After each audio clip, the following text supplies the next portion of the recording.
की अपॉर्चुनिटी मुझे देने के लिए। और आज की स्टोरी में सबसे पहले मैं बोलना चाहती हूँ कि जब हमारी स्टोरी हम शेयर करते हैं तो बहुत सारा मैं करना पड़ता है कि मैंने ये किया, मैंने ये किया। पर मैं हाथ जोड़ के विनती करती हूँ कि ये सिर्फ मेरा नहीं है, मेरे पीछे बहुत सारे ऐसे लोग हैं जिसका नाम मैं आज लूंगी, और कुछ लोगों का नाम शायद मैं ले भी ना पाऊँ, क्योंकि वो नाम की जो लिस्ट है वो बहुत लंबी है। फिर भी मैं कोशिश करूंगी कि मैं बहुत कम टाइम में और बहुत सारी चीजें मैं शेयर कर पाऊँ। लोग उसको संघर्ष बोलते हैं, बट मैं पार्ट ऑफ लाइफ बोलती हूँ कि अगर वो नहीं होता तो आज मैं यहाँ नहीं होती और आप सभी के सामने अपनी स्टोरी शेयर नहीं कर पाती। तो शुरुआत करते हैं। मेरा नाम मधुसुधी है। मैं बिहार के एक छोटे से शहर फॉरबिसगंज से बिलोंग करती हूँ। मेरे ख्याल से अभी भी किसी का माइक वो है। And मैं खुद की एक वॉइस बार खुद से मेरे ख्याल से जितेंद्र सर हैं। मैं एक बार जो है दोबारा सभी को अनम्यूट कर रहा हूँ, और आप अपने आप को जो है अभी अनम्यूट कर अनम्यूट लेना। मैंने म्यूट कर दिया, अब आप कीजिएगा अपने आप। Okay okay fine. तो बिहार के एक छोटे से शहर फॉरबिसगंज से मैं बिलोंग करती हूँ। और अगर मैं फैमिली बैकग्राउंड की बात करूँ तो मेरे घर में एक छोटा सा किराना दुकान था। मम्मी पापा गांव में रहते थे और मेरी मम्मी बहुत सीरियस थी हमारी एजुकेशन को लेके, क्योंकि उन्हें वो एजुकेशन नहीं मिला था। तो वो चाहती थी कि उनके बच्चे को वो एजुकेशन मिले। सो वो गांव छोड़ के शहर आई और शहर में एक छोटा सा किराना दुकान किया, और किराना दुकान करके हम सभी को पढ़ाने लगे। और बच्चे जो होते हैं ना, वो किसी को कुछ बोलते हो या ना हो, लेकिन उसे समझ में आता है कि मम्मी पापा कष्ट में हैं। और मैं जिस एनवायरमेंट में रही, मैंने देखा है कि सुबह को 5 बजे मेरी मम्मी किराना का दुकान का शटर उठाती थी, एंड सुबह 5 बजे से लेके रात के 9-10 बजे तक वो शटर उठा रहता था। और मम्मी सुबह से लेके आ, मतलब खड़े होके एंड खड़ा होके पूरा काम करती थी, और मैं उस कष्ट को मैंने देखा था। और मैं जिस माहौल में थी, जिस गांव में थी, तो गांव का माहौल उतना अच्छा नहीं था। तो मेरी मम्मी मुझे घर के अंदर ही रखती थी, हमारे तीनों भाई बहन को खुद से पढ़ाती थी। स्कूल जाना और घर में रहना ये हमारा काम था, हम ज्यादा बाहर नहीं जाते थे। तो ज्यादातर घर में जब रही तो मम्मी के साथ मैंने देखा कि मम्मी क्या स्ट्रगल करती है, कितना किराना दुकान पे बोलना पड़ता है, कितना ज्यादा खड़े रहना पड़ता है सुबह से शाम तक। और सुबह से शाम तक जब खड़े होकर जब रात को आती थी ना, तो मम्मी सोने से पहले अपने पैर में तेल लगाती थी। तो जब मैं पूछती थी मम्मी तुम तेल क्यों लगाती हो, इतना तुम्हें अजीब नहीं लगता? तो मेरी मम्मी बोलती थी कि नहीं नहीं, मुझे थोड़ा गीला रहता है ना पैर, तो सोने में अच्छा लगता था। पर वो बोलती नहीं थी, पर दिन भर खड़े होके उनके पैर में इतने दर्द हो जाते थे कि उन्हें तेल लगा के सोना पड़ता था। ये सब चीजें महसूस हो रही थी, और मैंने मम्मी को करीब से देखा, वो सारे स्ट्रगल देखा। मुझे समझ में आ गया था कि पैसा कमाना उतना आसान तो नहीं है। और छठी तक हम लोगों ने प्राइवेट स्कूल में पढ़ाई की, और छठी के बाद ऐसा हुआ कि 7th क्लास के बाद प्राइवेट स्कूल की फी इतनी ज्यादा थी कि ऐसा हुआ कि घर में किसी एक बच्चे को पढ़ा सकते हैं।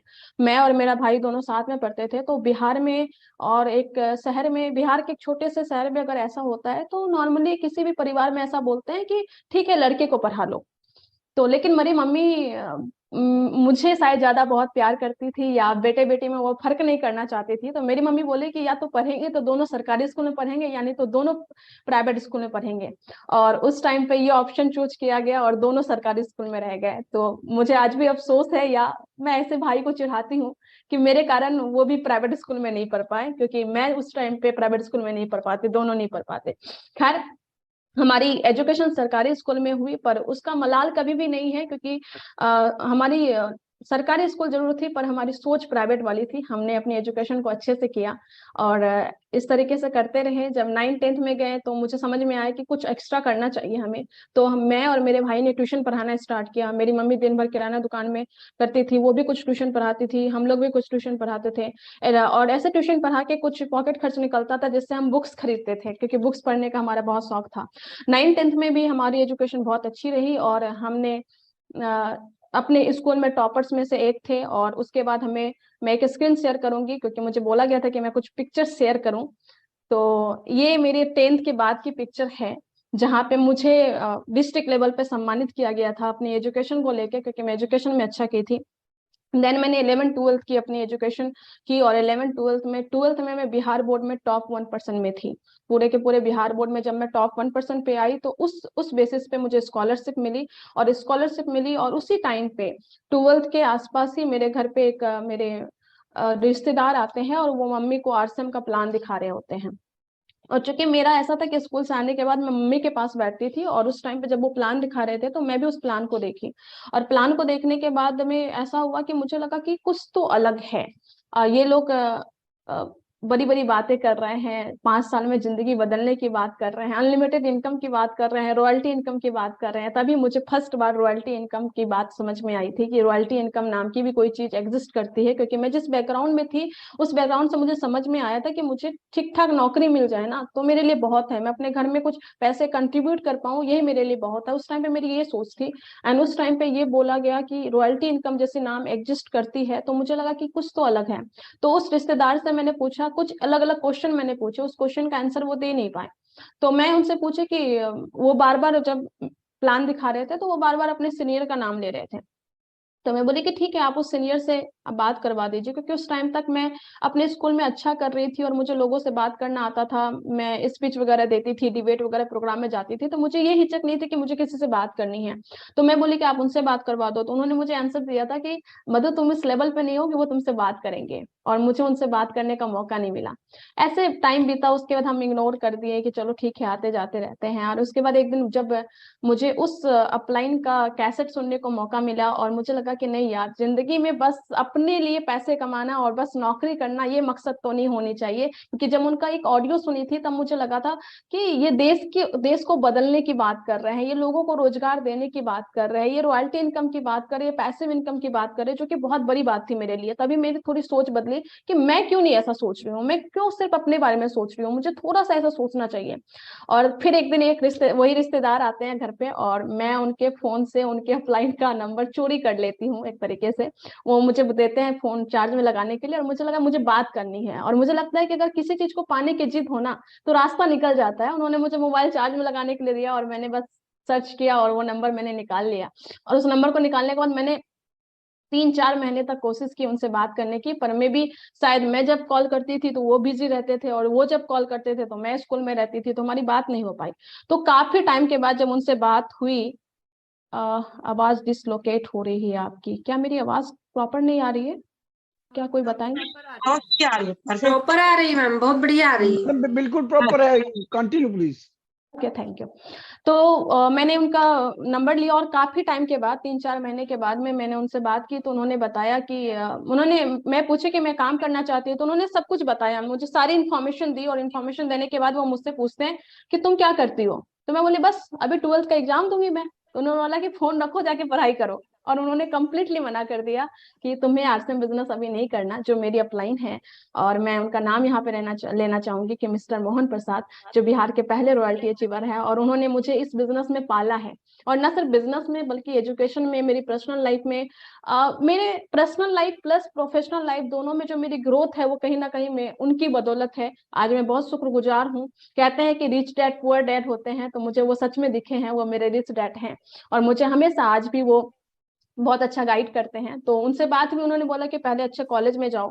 एंड देन उन्होंने जब बोला कि अच्छे कॉलेज में जाओ, तो मैं पूरी पढ़ाई में लग गई और 12th का एग्जाम दिया। 12th में टॉप 1% में आई, और टॉप 1% में आने के बाद जेई मेंस मैंने क्लियर किया। बहुत सारी अलग अलग लेवल के गवर्नमेंट कॉलेजेस के एंट्रेंस एग्जाम मैंने क्वालिफाई किए। और उस समय जो सबसे बेस्ट कॉलेज मुझे मिल रहा था, वो कॉलेज मुझे मिला था Indian institute of science education and research Kolkata, जिसके बारे में सर बोल रहे थे। वो एक रिसर्च इंस्टीट्यूट है जहाँ पे रिसर्च होता है, वहां पे मुझे एडमिशन मिला, और वहां पे मैं आ गई। इतने अच्छे कॉलेज में मैं हूँ, और वहां से मैंने अपनी जर्नी स्टार्ट की। तो जब मोहन सर मुझे बोले थे कि तुम कॉलेज में जाना एंड देन काम स्टार्ट करना, और मैं जब कॉलेज में आई और यहाँ पे स्कॉलरशिप मिलने लगी, और बच्चे को अच्छा कॉलेज मिल गया, अच्छा इन्वायरमेंट मिल गया, और यहाँ पे बहुत अच्छे लेवल के लोग थे। मतलब कि बहुत सारे ऐसे थे जो कॉलेज के डायरेक्टर का बेटा भी हमारे साथ कभी कभी पढ़ रहे थे, ऐसे बैच में थे। कुछ लोग फॉरेन से आए हुए थे। तो जब उस इन्वायरमेंट में गई, इतना सारा कुछ देखी, और साथ में मुझे पैसे भी मिल रहे हैं, इनकम भी मिल रही है, तो मुझे लगा कि क्यों करना है आर्ट्स से हम। फिर मैं भटक गई कुछ टाइम के लिए, मुझे उस टाइम के बाद मैं छोड़ दी। एंड चूंकि एक कारण ये भी था कि जब उस इन्वायरमेंट में गई, जब मैं पूरी सरकारी स्कूल से पढ़ी हुई लड़की, पूरी हिंदी मीडियम में पढ़ी हुई लड़की, जब उस इन्वायरमेंट में गई, उस कॉलेज में गई जिस कॉलेज में कोई हिंदी बोल तक नहीं रहा था, कंप्लीटली इंग्लिश चल रहा था, कंप्लीटली सब कुछ चल रहा था, एक कंप्लीट अलग कोर्स, अलग इन्वायरमेंट, अलग लैंग्वेज, कंप्लीटली डिफरेंट था, अलग स्टेटस के लोग। तो वहां पे एडजस्ट करने में भी मुझे बहुत टाइम लगा, वो चीजें सीखने में कि how to speak in English, ऐसे सब कुछ चीजें करने में बहुत टाइम लगा। तो वो सब करने में लगभग मेरा 1 साल गुजर गया। 1 साल कंप्लीटली मुझे लगा कि मैं उस कॉलेज में जाके सर्वाइव करूं। इतने छोटे से जगह से आके उस कॉलेज में सर्वाइवर मोड पे जाने में मुझे 1 साल लगा, पर 1 साल ऐसे ही चला गया। एंड तब मोहन सर को लगा कि नहीं, ये लड़की बस कॉलेज की पढ़ाई में लग गई है, इसको मुझे सही डायरेक्शन देना है। तो वो बिहार से, कटिहार से आए और उन्होंने मुझे एक सेमिनार में मुझे लेके गए। और वो सेमिनार और कोई नहीं, 16th एनिवर्सरी जो हमारा आरसीएम का प्रोग्राम था, 16वीं एनिवर्सरी था। आने से पहले उन्होंने बोला था कि मधु तुमको मैं लेके जाऊंगा, लेकिन जाने से पहले तुम प्रॉपर ड्रेस कोड में जाओगी, क्योंकि अगर मैं तुम्हें लेके जा रहा हूँ तो मैं तुम्हें बिना ड्रेस कोड के नहीं लेके जाऊंगा। और उसी टाइम पे ना मेरी कोई पिन नहीं थी, मैं ना रॉयल्टी अचीवर थी, ना स्टार पिन अचीवर थी, बट मैं ड्रेस कोड में आ गई थी क्योंकि मुझे उस सेमिनार में जाना था। और ये मेरी पहली पिक्चर है जो कि मेरी मोहन सर के साथ में है। इस ड्रेस कोड में मैं 16th एनिवर्सरी में प्रोग्राम में गई थी। और उसके बाद उस प्रोग्राम में जाने के बाद में ऐसा हुआ था कि मैं बैठी हुई हूँ और सामने रॉयल्टी अचीवर का पूरा सेलिब्रेशन चल रहा है। और मैं वैसी लड़की हूँ, जब 11th-12th में मैं थी उस टाइम पे जितना भी मंच का काम होता था, स्टेज का काम होता था मेरे स्कूल का, वो सारा काम मैं करती थी। बाई चांस अगर किसी दिन मैं स्कूल नहीं गई ना, तो प्रिंसिपल के ऑफिस से मेरे घर पे फोन आ जाता था कि मधु आज स्कूल क्यों नहीं आई है, ये वाला फंक्शन है और वो उसी को कंडक्ट करना है। इस लेवल पे मैं थी। तो मैं कभी भी स्टेज से नीचे बैठने की लड़की थी नहीं। और उस टाइम पे 16वीं यूनिवर्सिटी में गई और मुझे नीचे बैठा दिया गया, तो मुझे बहुत तकलीफ हुई। और उस टाइम पे एक डिसीजन मेकिंग होता है ना कि यार कुछ तो बदलना है, वो एक टर्निंग पॉइंट था मेरे लिए। और उस टाइम पे जब मैं आई, मोहन सर मुझे लेके गए, उस वेन्यू पे लेके गए, फिर कॉलेज मुझे छोड़ने आए। छोड़ने के बाद में मैं उस रात भर नहीं सोई, बिल्कुल भी कंप्लीटली मैं नहीं सोई। मैंने डायरी निकाला, मैं कुछ लिखना स्टार्ट की, बहुत सारा चीजें सर्च करना स्टार्ट की कि नेटवर्क मार्केटिंग कैसे करते हैं, क्या फ्यूचर है, किस तरीके से है, मैंने सब कुछ सर्च करना स्टार्ट किया। और मैं सुबह होने का वेट कर रही थी, और सुबह होने के वेट में मैं मोहन सर को बोली और फोन की, मैं बोली कि सर अब मुझे रॉयल्टी अचीवर बनना है। मैं बिगनर, स्टार्टर, ओपनर ये सब की बात ही नहीं की। मैं बोली कि सर मुझे रॉयल्टी अचीवर बनना है, मुझे बताइए कि करना क्या होता है। एंड वो बहुत खुश हुए, उन्होंने मुझे सारी चीजें बताई। उन्होंने मुझे बताया कि तुम एक बार आओ, उन्होंने बुला के मुझे 6 basic 8 core step and plan वगैरह सब कुछ बताया और बोला कि स्टार्ट हो जाओ। उसके बाद से जो मैं स्टार्ट हुई, मुझे याद है कि मैं कभी रुकी नहीं। एक सिंगल डे भी नहीं होगा जिस दिन मैं सोची कि मैं कुछ छोड़ दूं, या मुझसे नहीं होगा, या मुझे नहीं करना है। उसके बाद मैं कभी भी नहीं सोची। हमारी जो शुरुआत हुई थी मेरी मम्मी ने की थी, और मेरी मम्मी ने जब शुरुआत की थी तो वो इस तरीके से की थी कि छोटा सा किराना दुकान जो था, ये छोटा सा किराना दुकान था। और ये जो इसी में थोड़ा सा आरसीएम का सामान रख के मेरी मम्मी ने स्टार्ट किया था। यहाँ पे मैं दिख रही होंगी थोड़ी, मेरे पीछे मेरी मम्मी है। ये जो पीछे दुकान है ना, ये दुकान था हमारा। और जहाँ पे आरसीएम का सामान दिख रहा है अभी, वहां पे आरसीएम का सामान नहीं हुआ करता था। वहां पे एक छोटा सा रेक लगा के वहां पे हमारे पढ़ने का जगह हुआ करता था। हमारी जो स्टडी रूम थी वो उसके पीछे ही थी। मेरी मम्मी दुकान पे रहती थी और बीच बीच में आके देखती थी कि हम लोग ठीक से पढ़ रहे हैं कि नहीं कर रहे हैं। वो हमारा स्टडी रूम हुआ करता था, क्योंकि एक ही कमरे में सब कुछ लगभग था, पीछे एक थोड़ा सा रूम है, तो उसमें में हमारा स्टडी रूम हुआ करता था। एंड जब हम लोग बाहर चले गए, मैं बाहर निकल गई, मेरे भाई बाहर निकल गए पढ़ने के लिए, तो उन्होंने उस स्टडी रूम को ये वाला आरसीएम पीयूसी के फॉर्म में उन्होंने किया, और यहाँ से हमारी स्टार्ट हुई। और आज के टाइम पे वो जो जगह है वो इस फॉर्म में है। हमारा एक सुंदर सा वंडर वर्ल्ड क्विक है, और मेरी मम्मी उस चीज को पूरा अच्छे से हैंडल करती है। चाहे बैंक का काम हो, डिपो का काम हो, पीयूसी का काम हो, सब कुछ वो अकेले हैंडल करती है। और कहीं ना कहीं वो मेरी इंस्पिरेशन है। लोग भाई बहन के रूप में काम करते हैं, पति पत्नी के रूप में काम करते हैं, पर हम माँ बेटी के रूप में काम करते हैं। और ये सबसे बेस्ट जोड़ी है जो मुझे लगती है कि हम लोग बहुत साथ में ग्रो कर रहे हैं, और एक बहुत अच्छी रिलेशनशिप बिल्ड हुई है। अब ऊपर की जो पिक्चर है, ऊपर की पिक्चर से नीचे की जो पिक्चर्स है, इन दोनों के बीच में बहुत लंबी जर्नी है। और उस जर्नी को मैं थोड़ा सा समअप करना चाहूंगी कि क्या क्या चैलेंज आया। सबसे पहला चैलेंज जो आता है ना, वो आता है कि जब आप पढ़ाई करते हैं साथ में बिजनेस करते हैं, वो सबसे पहला चैलेंज होता है कि दोनों कंप्लीटली अलग फील्ड होता है। अलग फील्ड होता है मतलब क्या, कि एक पढ़ाई जो है और खासकर रिसर्च जो है वो ऐसा है कि कंप्लीटली इंट्रोवर्ट वाला काम होता है। दैट मीन्स आपको खुद अकेले बैठना है, अकेले पढ़ना है, अकेले सब कुछ करना है।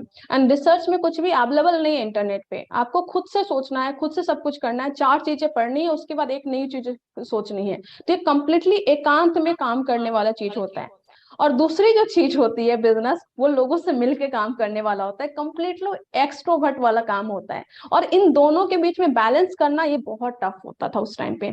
जब मैं पढ़ाई में घुसती थी तो मैं पढ़ाई में घुस जाती थी, फिर बाहर की कुछ याद नहीं रहती थी कि वो मुझे आरसीएम भी करना है, और जब आरसीएम में घुसती थी तो पढ़ाई डिस्टर्ब होने लगती थी। तो मुझे तो कई टाइम 6 महीने 1 साल तो इस दोनों में बैलेंस करने में लगा कि how to balance these things, कि मैं पढ़ाई करने जाऊं तो पढ़ाई करूं और झट से स्विच करूं बिजनेस में, इस तरीके से कैसे खुद को करूं। तो ये करने में, ये स्किल को सीखने में मुझे बहुत टाइम लगा और सीखना स्टार्ट किया।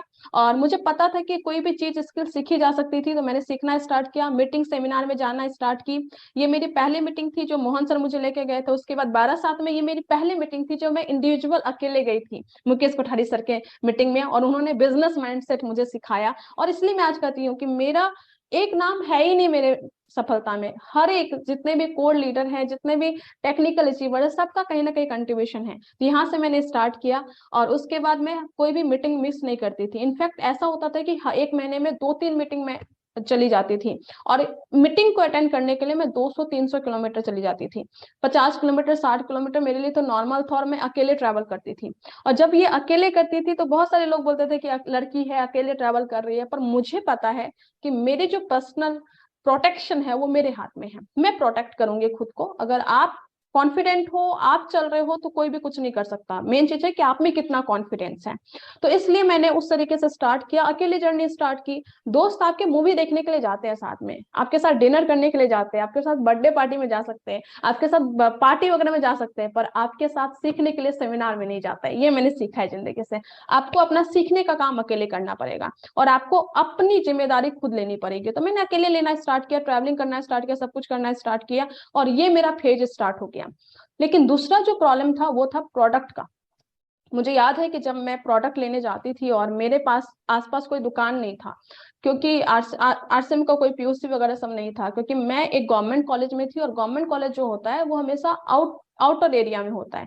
तो मुझे याद है कि जब मैं कोई भी प्रोडक्ट किसी को प्लान देती थी और मुझे उनको देना होता था, कई बार मैंने दुकानदार को मुझे प्रोडक्ट्स देने होते थे और बहुत ज्यादा मात्रा में प्रोडक्ट्स देने होते थे, तो मैं अपने कॉलेज से, अपने रूम से निकलती थी और 10 मिनट पैदल चलती थी। पैदल चल के मैं पहुंचती थी वहां पे, ऑटो पकड़ती थी या बस लेती थी। बस से 20 मिनट ट्रेवल करती थी तो रेलवे स्टेशन पहुंचती थी, रेलवे स्टेशन पहुंचती थी और वहां पे टिकट लेती थी, और वहां से 15 मिनट ट्रेवल करती थी। 15 मिनट ट्रेवल करके मैं निहाटी पहुंचती थी, निहाटी पहुंच के उतरती थी, फिर वहां से 5 मिनट ट्रेवल करती थी, फिर मैं आरसीएम के पीयूसी पहुंचती थी। एंड वहां पे मैं प्रोडक्ट लेती थी, एक बैग में लेती थी, इधर एक थैला रहता था, इधर एक कार्टून रहता था, और इस तरीके से उठा के मैं फिर ट्रेन में आती थी। फिर ट्रेन से जब उतरना होता है ना, लोकल ट्रेन आपका, और वो भी वेस्ट बंगाल का, कोलकाता का, तो यहाँ पे ऐसा होता था कि बहुत भीड़ होती थी, तो उतरने में दिक्कत होता था। तो मैं क्या करती थी, मेरे हाथ में जो थैला और कार्टून होता था, कार्टून को मैं नीचे फेंक देती थी ताकि मैं उतर पाऊं। कार्टून को नीचे फेंकती थी, थैला को लेती थी और उसके बाद फिर निकलती थी। कई बार ऐसा होता था कि इतना ज्यादा वजन होता था कि मैं ऐसे नहीं चलती थी, ऐसे चलती थी कि वो नीचे पुश कर रहा होता था। और उस सारी चीजों को देख के मैंने स्टार्ट किया, और उस तरीके से कई बार ऐसा होता था कि मेरे हाथ में ना छाला पड़ जाता था उस भारी वजन को उठा उठा के। तो कई बार लोग बोलते हैं कि तुम्हारे नसीब में अमीर बनना नहीं है, तुम्हारे नसीब में अमीरी लिखा ही नहीं है।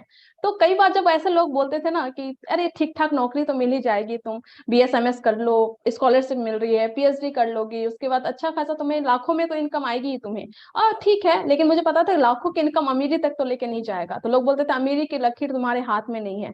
मैं बोलती थी आरसीएम का सामान ढो ढो के इतने छाले पड़ेंगे ना कि उसमें से एक लकीर अमीरी की भी आ जाएगी, और वो आ रही है। अब मुझे लगता है कि अब आ जाएगी वो। तो उस तरीके से स्टार्ट किया प्रोडक्ट। बहुत सारे दोस्त लोग चिढ़ाते थे कि क्या प्रोडक्ट जिसका कोई नाम नहीं, कोई ब्रांड नहीं, उसका तो प्रोडक्ट यूज करती थे हो। तो कई बार दोस्तों ने बहुत चिढ़ाए, बहुत ज्यादा बोले, बहुत ज्यादा। और कई बार ऐसा हुआ था कि जब मैं मीटिंग्स लेके आती थी, सेमिनार लेके आती थी, 2 दिन बाहर लेके आती थी, तो लोग बोलते थे मधु तुम क्या कर रही हो, अगर तुम एक्स्ट्रा कोई एक्टिविटी करोगे तो तुम्हारी स्कॉलरशिप बंद हो सकती है, तुम्हें कॉलेज में कोई दिक्कत हो सकती है। और एक बार ऐसा हुआ था कि मैं जस्ट 3 दिन ट्रैवल करके 3-4 जगह मीटिंग करके मैं आई थी, और मैं वहां पे खड़ी थी, एंड मेरे जो कोई सीनियर थे उन्होंने फोन किया कि मधु आ जाओ इधर, मैं बाहर वेट कर रहा हूँ। तो मुझे लगा शायद मैं 3 दिन काम करके आई हूँ एंड कुछ लोग मेरी तारीफ करेंगे या कुछ पार्टी वार्टी देंगे या खाना वाना खिलाएंगे, ऐसा करके मैं एकदम आराम से आई और मैं फ्रेश फ्रेश होके मैं उनके पास पहुंची। और जब पहुंची वहां पे, तो वहां पे सीनियर लोगों का एक जमावड़ा लगा था, लगभग 4-5 लोग वहां पे खड़े थे, 4-5 या उससे ज्यादा लोग खड़े थे एंड वो सब ऐसे लोग थे जिनको कि मैं बहुत अच्छा सीनियर मानती थी एंड वो मुझे बहुत सपोर्ट करते थे, उस तरीके से था। वो 4-5 लोग सब गोल बना के खड़े हैं, मैं बीच में खड़ी हूँ और उन्होंने इतना ज्यादा मुझे डिमोटिवेट किया ना कि मधु ऐसा हो सकता है, ऐसा हो सकता है, ये हो जाएगा, वो हो जाएगा, तुम्हारी बैक लग सकती है, इतनी हार्ड पढ़ाई है, लोग यहाँ पे पूरा फुल टाइम पढ़ के पास नहीं हो पा रहे और तुम चाहती हो कि तुम एक बिजनेस करके भी तुम पास हो जाओगे, इस तरीके से नहीं होता है। एंड मुझे इतना सुनाया, मैं वहां पे खड़े खड़े रो रही थी, मैं सोच रही हूँ मैं क्या करूं। लेकिन अच्छी बात ये थी कि मुझे पता था कि रोना अकेले में नहीं है, रोना है तो अपलाइन के सामने रोना है। मैं जस्ट गई रूम में और लेट नाइट हो रहा था और मैं फोन उठाई और मुझे पता है कि शायद मेरी अपलाइन सो गई होगी, लेकिन फिर भी मैं फोन उठाई और मैं उनको फोन की। और मैं बहुत लकी हूँ कि मुझे ऐसे अपलाइन का साथ मिला कि जब भी मैंने उनको फोन किया तो फोन उठाए एंड मुझे गाइड किया उन्होंने। तो मैं बोली कि सर ऐसा ऐसा हो रहा है, क्या करूँ। तो उन्होंने बोला कि देखो मधु, या तो तुम उसको समझा दो या वो तुमको समझा दे, इस तरीके से करो। तो मुझे लगा सर ये दोनों नहीं हो रहा है, वो भी मुझे समझा नहीं पा रहे, मैं कन्विंस नहीं हो रही हूँ और मैं भी उनको समझा नहीं पा रही हूँ, तो फिर क्या करे। तो उन्होंने बोला एक काम करो, सुनना बंद कर दो, बस। उसके बाद से मैंने सुनना बंद कर दिया। और मुझे ऐसा लगता है कि लोग आपको तब तक ही बोलते हैं जब तक उनको लगता है कि आपको फर्क पड़ता है। जिस दिन आपको फर्क पड़ना बंद हो जाता है ना, वो लोग आपको बोलना भी छोड़ देते हैं। उसके बाद से वो बोलते तो जरूर रहे, लेकिन मुझे कोई फर्क ही नहीं पड़ता था, मैं बोलती ठीक है ऐसे ही चलता है। और उसके बाद से मैंने सुनना बंद कर दिया, मैं अपना काम कंटिन्यू करती रही। और कई बार ऐसा हुआ कि मेरी मीटिंग हो रही है एंड मीटिंग का टाइम फिक्स है, मुझे सैटरडे संडे जाना है एंड पता चला कि मंडे मेरा एग्जाम है। अब मेरा शेड्यूल बना हुआ है, मंडे मेरा एग्जाम है, मैं उसको कैंसिल नहीं कर सकती, एग्जाम तो अपने हाथ में ही नहीं है।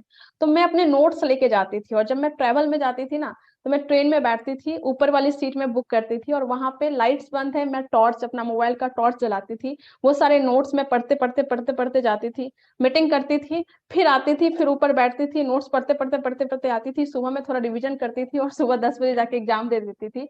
और अच्छी बात यह कि पास भी हो जाती थी। तो कई बार मैं ट्रेन में अपने नोट्स पढ़ पढ़ के और तब जाके मैं एग्जाम दी और तब जाके मैं पास हुई। मुझे पर्सनली लगता है कि ये सब संघर्ष नहीं है, ये सब बस पार्ट ऑफ लाइफ है और ये सब चीजें हैं जो मुझे सिखाई है कि आप कुछ भी कर सकते हो। तो इस तरीके से चलता रहा, एग्जाम्स, पढ़ाई, बिजनेस, लोगों की बातें और वो सारे सीनियर लोग जो बोलते थे कि मधु तुम क्या कर रही हो, कैसे है। अभी बात है 2020 की बात है, जब मेरी डिग्री कंप्लीट हुई। डिग्री कंप्लीट होने के बाद में एक दिन ऐसे ही मैं बैठी थी, मेरा बर्थडे था उस दिन, और मेरे सारे सीनियर का फोन आया। और फोन आया तो मैं उस टाइम पे अपने घर पे वंडर वर्ल्ड क्विक की थी एंड उसकी वीडियोज एंड फोटोज सब मैंने शेयर किए थे। तो लोगों को लगा था ये लड़की इतना अच्छा कर ली इस तरीके से। तो उनका फोन आया और उन्होंने पूछा मधु आगे का क्या प्लान है। तो बोले सेम वही चीज जो मैंने कहा था, जो मैं फर्स्ट ईयर में बोली थी ना, आज भी उस पर अडिग हूँ कि मैं BSMS करूंगी एंड देन PhD करूंगी। तो उन्होंने बोला कि मधु, तो मैं बोली कि जस्ट PhD में अभी ट्राई कर रही हूँ, एप्लीकेशन सब डाल रही हूँ, PhD में मैं अभी इंटर करूंगी। तो वही सीनियर जो मुझे सबसे ज्यादा सुनाए थे, वो मुझे बोले थे क्यों मधु आर्ट्स से फुल टाइम नहीं कर सकते क्या। अब मैं एकदम शॉक्ड, मैं बोली मतलब। तो बोलते हैं तुम्हारा इतना अच्छा चल रहा है, तुम फुल टाइम कंटिन्यू करो, तुम्हें क्या जरूरत है PhD करने की। मतलब कि वो आदमी जो बोलते थे कि RCM छोड़ दो पढ़ाई के लिए, आज वो आदमी बोल रहे हैं तुम पढ़ाई आगे का छोड़ दो RCM के लिए। तो लोगों की जो बातें हैं, जो भावनाएं हैं, जो एटीट्यूड है, सब कुछ बदल जाता है। लेकिन ये सब कुछ बदलता तब है जब आपका वक्त बदलता है। वो सेम पर्सन उसकी कंप्लीट अपोजिट बात थी। मैंने बोला कि सर मैं बोली कि भैया देखिए हमारा बिजनेस ऐसा है कि अभी मैं नहीं भी करूँ ना तो हमारी टीम इतनी अच्छी है कि उससे ज्यादा अच्छा ग्रोथ होगा, और वही हो रहा है।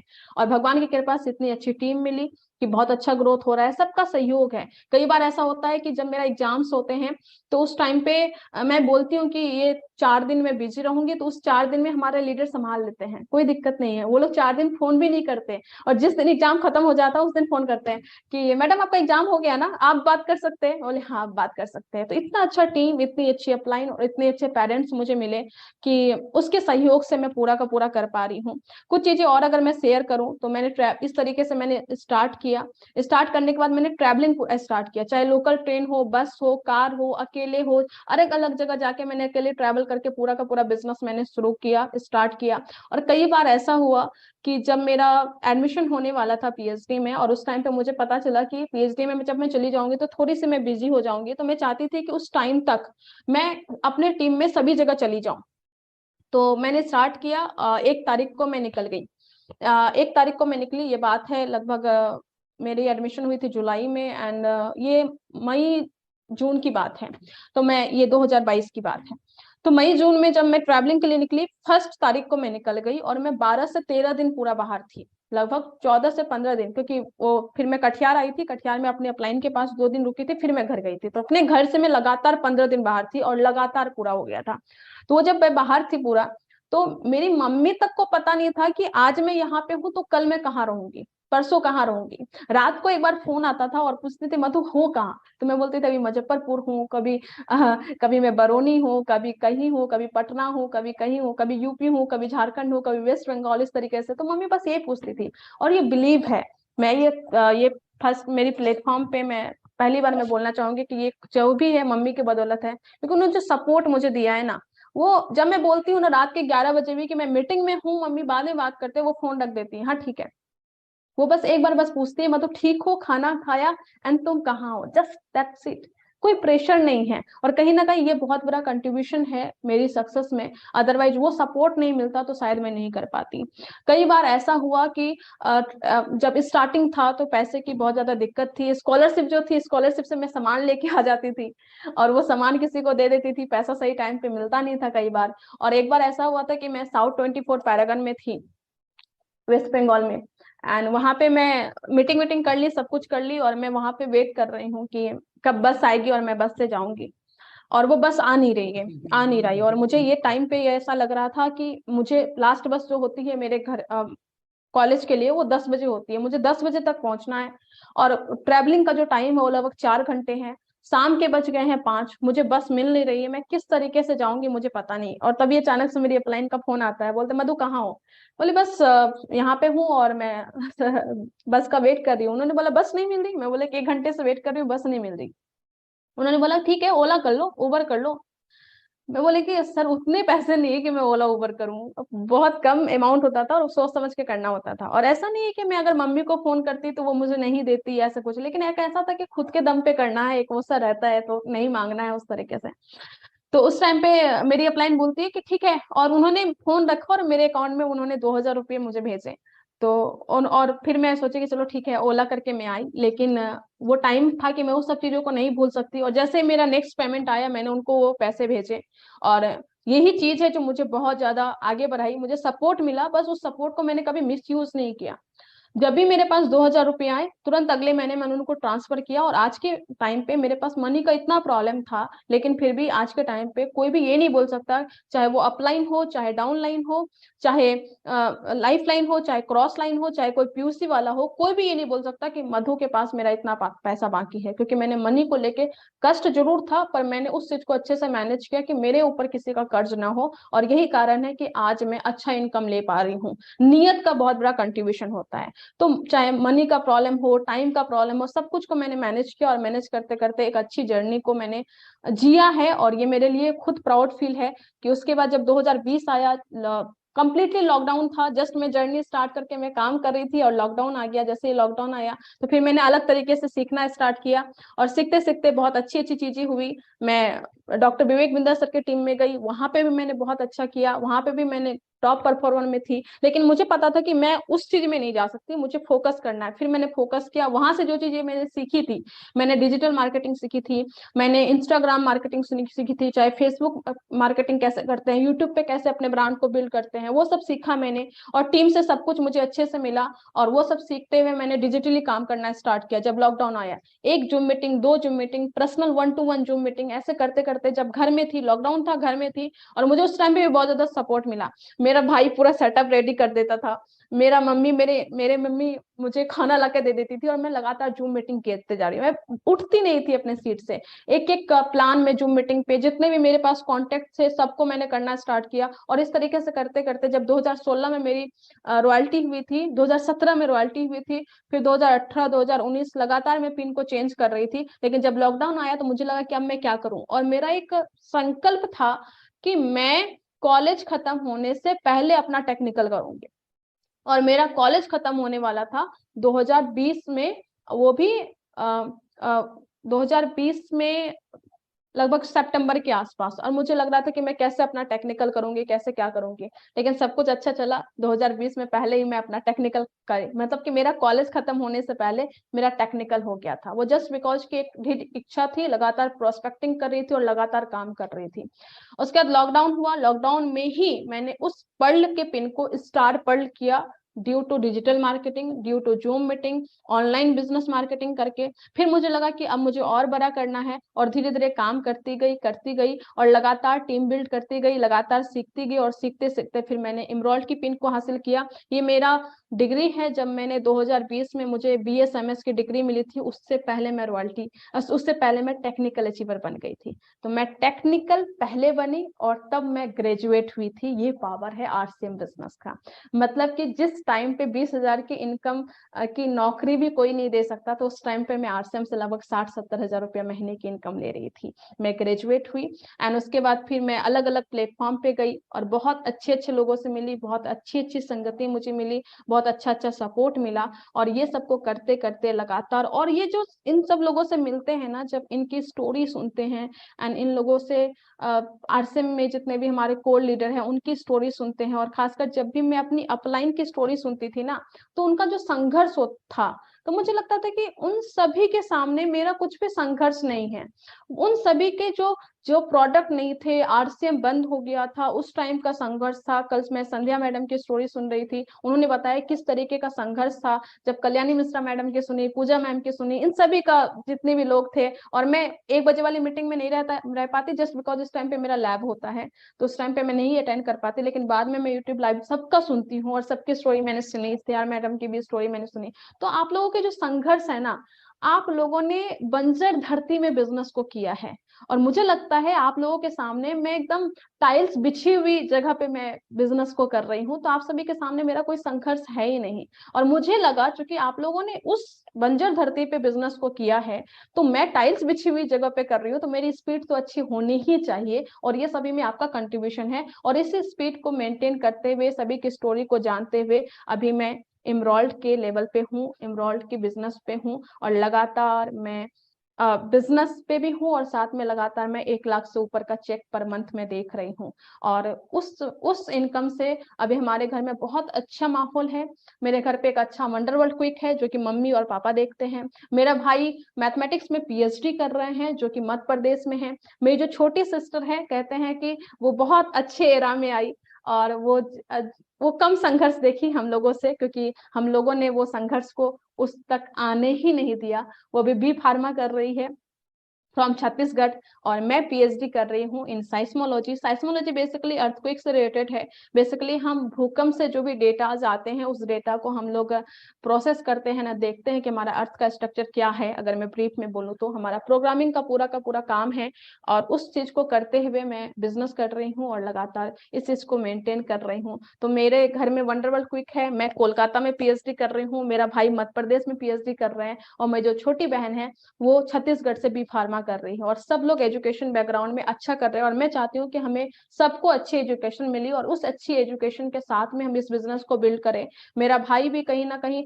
RCM को समझ रहे हैं और RCM से थोड़ा काम कर रहे हैं। मेरी छोटी सिस्टर भी अच्छा कर रही है, मेरे पेरेंट्स भी कर रहे हैं, पूरी फैमिली बिजनेस में इन्वॉल्व है, और पूरी फैमिली अच्छी एजुकेशन को ले रही है, और इस तरीके से हमारी जर्नी चल रही है।